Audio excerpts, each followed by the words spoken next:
अब वे आपस में दुश्मन बन चुके। दोनों पक्षों ने अपनी अपनी टीम बना ली थी। हर टीम में सुपर हीरोज थे। आयरन मैन चाहता था कि दूसरी टीम उसके साथ आ जाए, लेकिन कैप्टन अमेरिका ने लड़ाई का फैसला कर लिया और अपनी टीम को आदेश दिया, हमला करो। जैसे ही आदेश मिला, दोनों टीमें एक दूसरे पर टूट पड़ी। वे पूरी ताकत से लड़ने लगे, क्योंकि दोनों पक्षों में बेहद शक्तिशाली योद्धा थे। हालांकि सभी हीरोज अपनी पूरी ताकत झोंकने के बावजूद सिर्फ बचाव डिफेंस कर रहे थे। वे नहीं चाहते थे कि उनके दोस्त गंभीर रूप से घायल हों। आयरन मैन की टीम पूरी कोशिश कर रही थी कि कैप्टन अमेरिका की टीम को रोका जाए। दूसरी ओर कैप्टन अमेरिका के साथी भी अपनी बेहतरीन फाइटिंग स्किल्स का इस्तेमाल कर रहे थे, लेकिन किसी को मारने के इरादे से नहीं। लड़ाई तेज होती जा रही थी, लेकिन अंदर ही अंदर दोनों पक्षों के हीरोज इस लड़ाई को रोकना चाहते थे। क्या वे अपने गुस्से पर काबू पा सकेंगे, या यह जंग किसी भयानक मोड़ पर पहुंच जाएगी? जब कप्तान अमेरिका और स्पाइडरमैन आपस में लड़ रहे थे, तो कप्तान अमेरिका स्पाइडरमैन को बहुत ही आसानी से रोक देता है।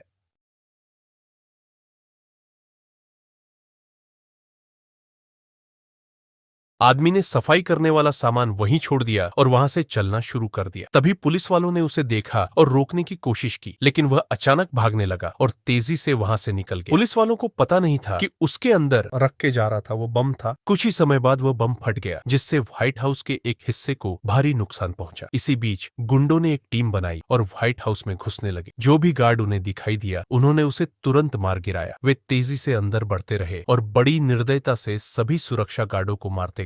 गुंडों ने पूरे व्हाइट हाउस पर कब्जा करने की कोशिश शुरू कर दी। वे हर जगह फैल गए और ऊपर से भी गेट की तरफ लोगों को मारने लगे। धीरे धीरे उन्होंने पूरे व्हाइट हाउस पर कब्जा जमाने की ओर कदम बढ़ा दी। पुलिस वालों ने भी उन्हें रोकने के लिए तैयारी शुरू कर दी। उनका मकसद प्रधानमंत्री को बचाना था, जबकि गुंडों का इरादा प्रधानमंत्री की हत्या करने का था।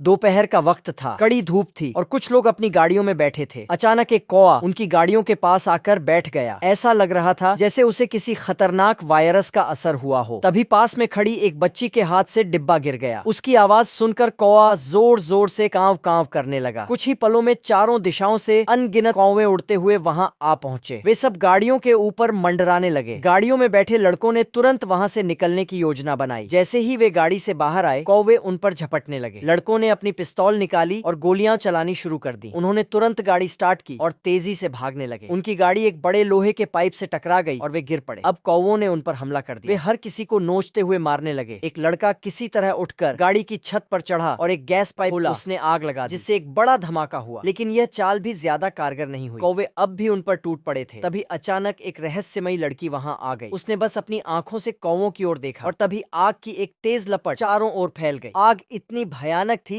कि सभी कौवे उसमें जलकर राख हो गए।